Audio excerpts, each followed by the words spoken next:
Okay, folks. Morning, givers. This is Dennis from Give Asia. I've here with me today Chunfa.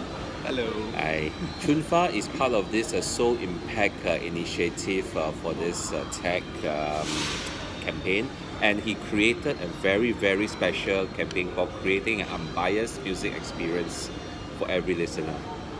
Unbiased. So what is actually unbiased? That means to say that to everybody, music is just listening, right? So you can't actually see it. But he has a very different take on it. So let him share the story. Hi, Chunfa, how are you? I'm good. You mind sharing for our, donors and also our viewers, what's going through your mind when you start this campaign? So the campaign essentially, like what Dennis has said, right, is focused on the idea of unbiased listening. Okay. So for myself, right, I like to listen to music. Right. And then I don't know what about y'all, right, but whenever I go into Spotify, for example, I realize that there's so many information out there. Okay. There's so many. So the way they portray the music is usually album covers, song name, artist name. Right. I realized that I tend to pick between album covers. So like for example, there was this particular thing, right? Okay. They have this very kiddish drawing of a globe. Right. And then I'm someone who was more of a minimalist. Okay. So I compare that with something that is actually, how to say, very clean looking, very simple. Right. I will tend to click on the one that is minimalist. Because the globe, right, to me, it feels a bit too kiddish.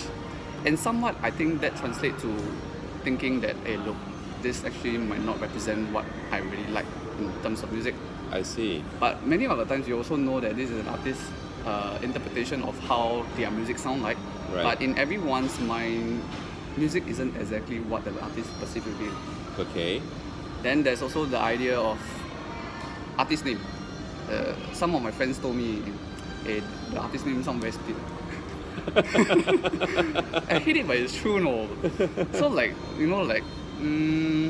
how we always have implicit associations with some names. Yes. Like David. David could also remind us of David and Goliath. All these implicit associations from our external experiences actually do create an image for us about what music might sound like with them. So what I'm really trying to do is, so rather than try to reinforce all these associations, how about we take a step back? Because ultimately, in my opinion, music is very personal and listening experience for me. Yes. If I can create an experience where me and you, we can just focus on listening to the music, nothing else. Right.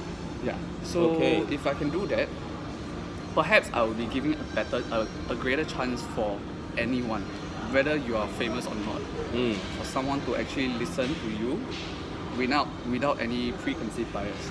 Okay. I think that's the goal. Because all of us, we have to admit, as much as we try to deny it, we are slightly biased. Very true. Slightly is an understatement. Definitely. So the goal isn't to tell you that, hey, look, we should be less biased. No, I don't think that's the solution.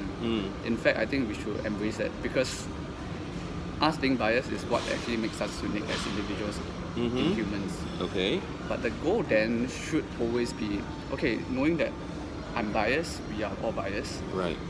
How should we go about trying to create an auditory music experience, and it's only specific for music, to actually allow us to not judge them before even listening. So judging during the listening experience is fine, perfectly fine, because that's where the main schemas come from. But if, let's say, you decide before listening to it, that's where you're not really, I think, the question whether we actually give a fair chance to the artist. Correct. It's like a Susan Boyle experience. Yeah, I know, right? Like she really received a lot of attention. I mean, it's in a good way and in a bad way too. So, or maybe it's the concept of like The Voice. So if you think about it, right, The Voice, the 4 judges, right, they choose people that they want to work with. Yeah. But the whole entire idea of them spinning from the chair, right, is actually to unmask themselves. So, like you want to uncover yourself from how the person looks like. You just focus on what is really important in music. That is what goes through your ears.